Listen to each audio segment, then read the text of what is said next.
good morning. Good morning to Puerto Vallarta. Good morning to San Pancho. Good morning to Sayulita. Good morning, all of Mexico, if you're out there. Good morning, Canada. Good morning, United States. I just feel like it's a good morning for everybody today on PVRN, Puerto Vallarta Real News. So happy to have you all with me again, live. Good morning, Sly. Good morning, John. Good morning, Chris. They're coming in fast. Good morning, Lori. How are you? How are you, everybody? Great to see you on the show.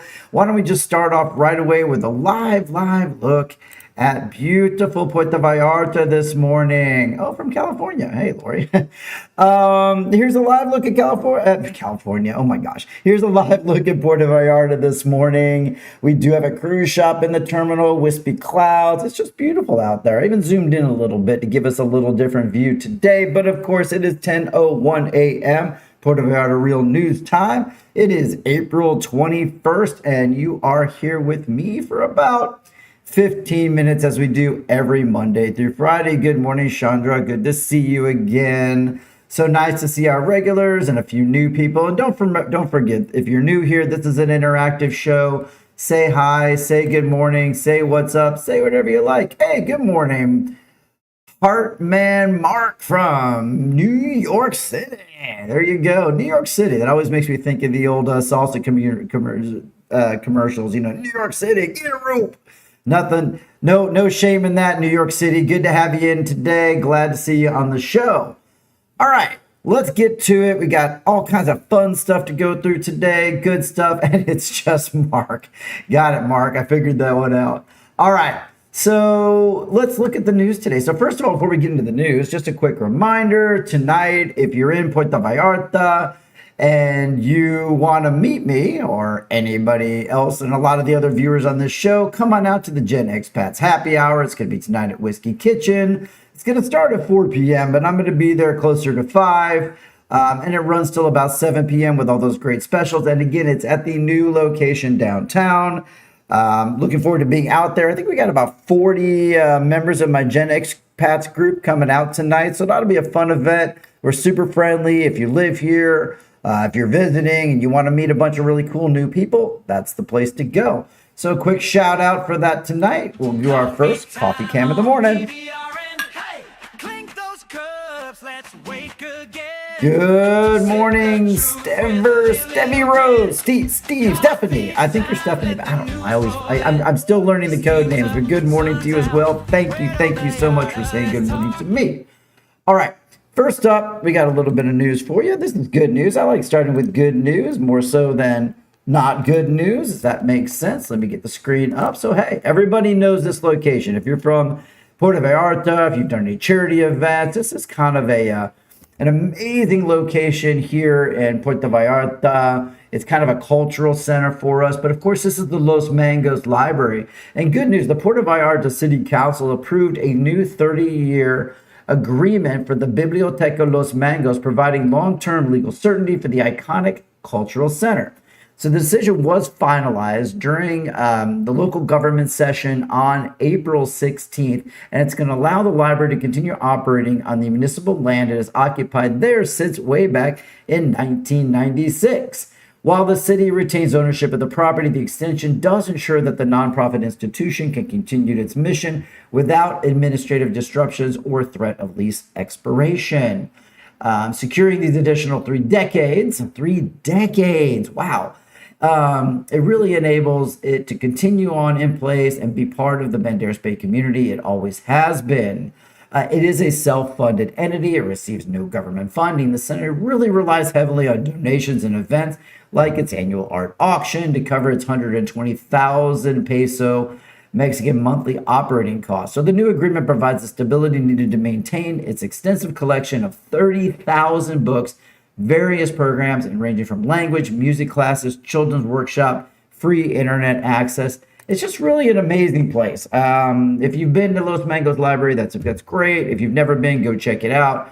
But big shout out. I love starting the news with amazing local news like that. And that's right. I did remember it was Stephanie. It took me a minute there, but I got you for next time. I promise. So thanks, Stephanie, for chiming in and being part of the show. So how do you guys feel about that? I think that's amazing news for Puerto Vallarta. Have you been to an event there? Have you been to one of Francie's events there? One of the art auction events there? I know my wife's been there for sure. She likes to go every year and been on the amazing stuff they have for charity out there each year when Francie does her event. So this is great news for Puerto Vallarta. So with that, you get a coffee can, Mango's Los Mango's Library. Boom. Congrats on your 30-year extension. I think that's amazing for you guys, and I love that news. And that's why this show's here, because otherwise you might have never known that. Okay, don't forget, speaking of never knowing that, don't be the person that never knows the news and what's going on. Be sure to take a moment and subscribe. There we go, subscribe. I never quite get this. To my channel, click that little bell if you're not subscribed so you never miss a show. It'll give you a nice little, hey, PVRN's about to be on, and you have your choice then to be like, oh my gosh, I got to make sure I don't miss it, or oh my gosh, I'm going to make sure I miss it. That Brent guy, oh my gosh. All right, enough oh my goshes for a minute. All right, moving on with some more news today. So, do you remember the Bengal tiger story I had? I had it on CPS News. I don't know if we talked about it here. But authorities in Puerto Vallarta have detained a man in connection with the ongoing legal case involving Kiri Kiri, the Bengal tiger who used to be located in this area. Now, this isn't Kiri Kiri. This is just a random Bengal tiger I grabbed off the internet, but it provides a good shocking effect of what he could have looked like at some point. You can see why maybe that might have been a problem. But the individual that had Kiri Kiri here now faces federal environmental charges as the Attorney General's office investigates potential violations of the general wildlife law. Now, this development follows a series of inspections by federal environmental prosecution officers that are aimed at ensuring the legal origin and proper treatment of the exotic species within the region. Okay. So the case has drawn significant attention across the Banderas Bay area, highlighting the strict federal regulations surrounding the possession of endangered protected wildlife, especially the ones that could eat you. Hey, Travis, how you doing? I got a little story about you later. Surprise, surprise. Good to see Travis, first-time viewer here. You might know him as the owner of El Sonador and a couple other things, but good to have you here this morning. Good morning. Federal prosecutors are currently moving forward with the judicial process to determine the suspect's legal status. Meanwhile, environmental advocates and local residents continue to follow the situation closely, as the outcome could set a precedent for how wildlife regulations are enforced at the local level. Now, Kiri Kiri didn't get this big, I don't think, and that would have been a little bit disruptive to our local community, but definitely chime in. What do you think? Should people that live here in Mexico be allowed to have endangered species, not maybe tigers, but if they're well cared for, because you always have that debate, do they belong in a zoo? What do you think about the zoo in Puerto Vallarta? Do you have comments about that? Again, think about it a little bit. What do you think? I mean, clearly a dangerous species might not be the best thing to have, but could an endangered species be in better hands with individuals? But then again, if you allow an individual to have an endangered species, not all owners are the same. Okay, so I go on and on. I'd love to know what you think, but let's move forward a little bit and talk about our next story. All right, so now we're going to move into national news. I'm probably sure most everybody has already heard about this one. But in national news, Mexico hit CNN, Fox News, everything internationally. And of course, that means it's the guy that was firing from the top of the pyramid here in Mexico. So if you've not heard about it, let me give you some additional details, because some additional details did come out this morning.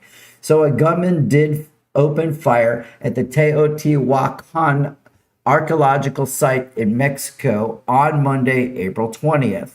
That was just yesterday. The gunman did kill a Canadian woman and did injure 13 others. This site, if you don't know where it's at, is located just northeast of Mexico City. The attacker, now identified by local prosecutors as 27-year-old Julio Cesar Paso Enye. Y'all know why I have to say Enye?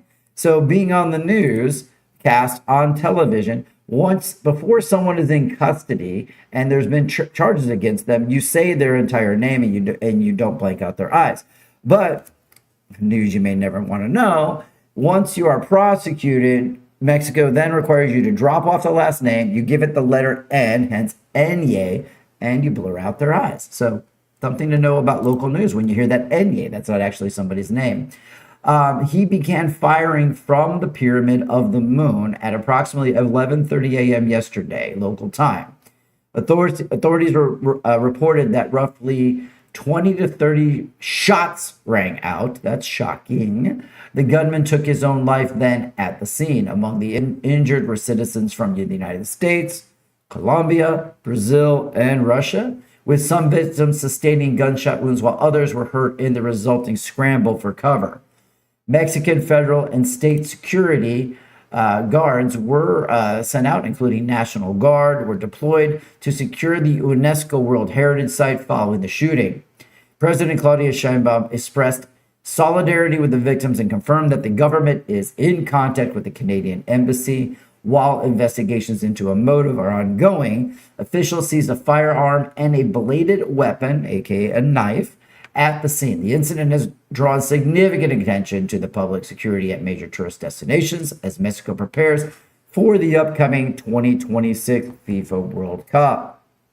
Now, before we begin to comment on this, there was another update this morning because I'm always on the news all the way up till about 9:55 in the morning, 5 minutes before the show comes out. The U.S. ambassador, Ken Salazar, has expressed deep concern following the shooting and confirmed that the U.S. Embassy is in close contact with the Mexican federal authorities to offer support. In a formal statement, Salazar emphasized the importance of ongoing security cooperation between the two nations to protect visitors as Mexico's cultural landmarks, especially the UNESCO sites. The Ministry of Foreign Affairs is currently coordinating with 5 different consulates to provide assistance to the families of international victims. Among those impacted were citizens from Canada, the United States, Colombia, Brazil, as I stated. While several individuals are being treated for gunshot wounds, others sustained the injuries from the scramble, so that was confirmed this morning, and the National Guard has secured the primary avenue there. Now, one victim, unfortunately, is reported they remain in critical condition after being airlifted to a specialized hospital for emergency treatment, and local authorities continue to work with the international representatives to ensure all affected families receive the necessary medical and logistical care. So obviously our condolences to the person who was killed, hopefully a speedy recovery for those injured, and it's just a reminder that unfortunate incidents like this happen all over the world, even here in Mexico. So do keep your wits about you out there. The world is a tricky place these days. All right. And to keep your wits about you, definitely also, as I remind you, please subscribe to this channel. Don't miss news like this and local news, which we really focus on the local news, as you know. But when there is big news coming out of anywhere in Mexico, we're going to cover it here because I try to be main national. All right, moving on. I just sip coffee really quick. There's our coffee cam. Cheers to you. Feel free to say cheers to me as well if you're out there sipping coffee. I know for some of you it's probably 12:15 in the afternoon, but that's all right. All right, moving forward, back to local news. If you guys have been watching the Amado Nervo Bridge construction, it's been going on for a while, but the long-standing traffic bottleneck between Puerto Vallarta and Bahia de Banderas, it's the one that goes over the river past Vedanta, it's nearing an end, with officials announcing that the new bridge is scheduled to open in just 3 months. You heard it here. They said it. It must be true. This critical infrastructure project across the Amica River is designed to streamline travel between Jalisco and Nayarit, providing a much-needed alternative to the existing bridges that frequently see heavy congestion during peak hours. We know this.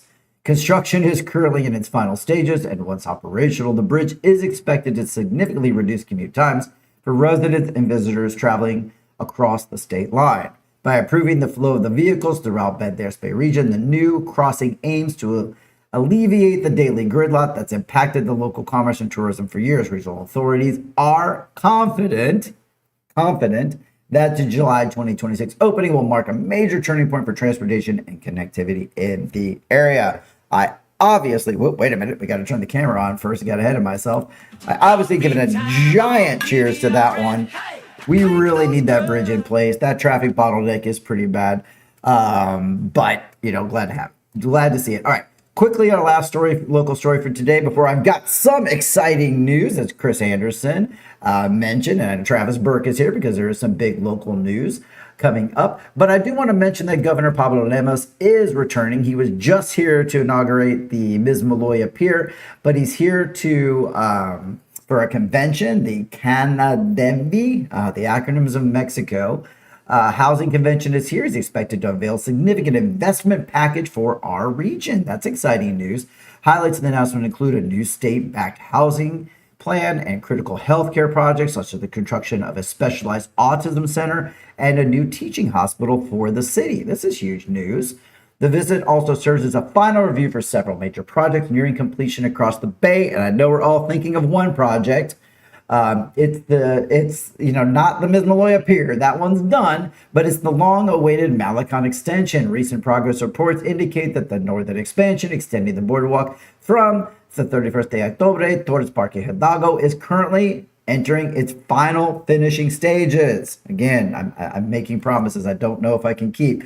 The local authorities are targeting the grand opening by late June 2026. Just ahead of the summer park season. So big cheers to that. Hopefully that extension gets done here sooner than later. I know we're all sick of going around it. So absolutely glad to hear that. Welcome, Governor Lemus, back to our local area. All right, we've teased it enough. We've talked about it enough. Travis even joined us this morning. Guess what we're about to talk about? Well, a lot of you really, really enjoy El Sonador. It's been a landmark here for a long time, so let me tell you a little bit about what's going on. And you might be able to tell by that banner that's on screen right now. They're having a party, and it's a secession party. And it says it right there, come meet the new owners. The spoiler's right in the flyer there. So this Saturday, April 25th, there's going to be a party, and it's called the Secession Party. To my personal friend and well-known person in the community, he does a lot and gives a lot back as well, Travis, and he is ready to quote-unquote enjoy his summer off as he is passing on El Sonador as it was sold. So I did chat with Travis a little bit this morning to get the latest and greatest information because people have asked. Travis, and I quote, "The legend continues. They are keeping it the same, maybe some renovations and putting in air conditioning to the main floor. He had planned to do so, and they love the idea." Also, finally, when I spoke with Travis, he said he personally offers all of his love to the great people of Puerto Vallarta. He has met at El Sonador over the years. Thank you for all your continued love and support. And of course, in true Travis style, he does toss in, also please visit if you miss him over at the Mariposa Social, his new club. So thank you for Travis for spending a couple minutes. I think you were out, you told me you're out there shopping at Costco. So if you're at Costco right now and you see Travis walking around probably buying supplies for El Sonador, thank you for tuning in this morning. I know it was a little bit tricky, and congrats to you on your next adventures, as well as having a little time off at this summer as well. So yeah, Mariposa Social is his new place. Definitely check it out. If Chris Anderson likes it, it must be good. So you know what, Travis, if you're still on, I give you your own personal coffee cam this morning. Cheers to you, amigo. Let's have a sip. And cheers to that breaking news this morning, as a lot of people have been wondering ever since the flyer came out. Who are the owners? What's going on? And again, Travis just says it's a couple nice, funny guys. And, you know, they're ready to move on, upward and onward. And some air conditioning is definitely going to make a few people pretty happy. Okay, so we got a bit of local news today. We got a bit of international news, a bit of that was disturbing. But thank you for joining me this morning. Looks like we're going to come in about 20 minutes this morning, but we had a lot of news, and I wanted to cover that international story. Thank you for hanging in there with me. I'm glad we broadcast today without any bugs. And please do an amazing favor. Just take a minute to do two things today. One, please share this channel. The information is right there in the show notes.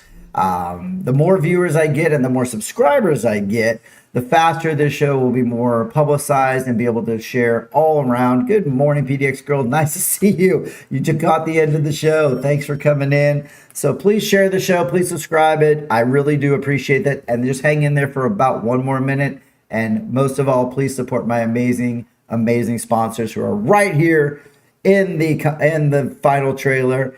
And have a great day to you too, Lori, PDX Girl with the act. The good news is if you missed this show live, you can watch it anytime and continue to comment. I monitor the comments all day long. So don't worry if you didn't catch it live. You can still chat with me anytime. All right, everybody, have a great day. Support my sponsors. Love seeing you guys on the show. We had a wonderful day. Hearts back at you, PDX. Here we go. And here's the sponsors. Have a great day.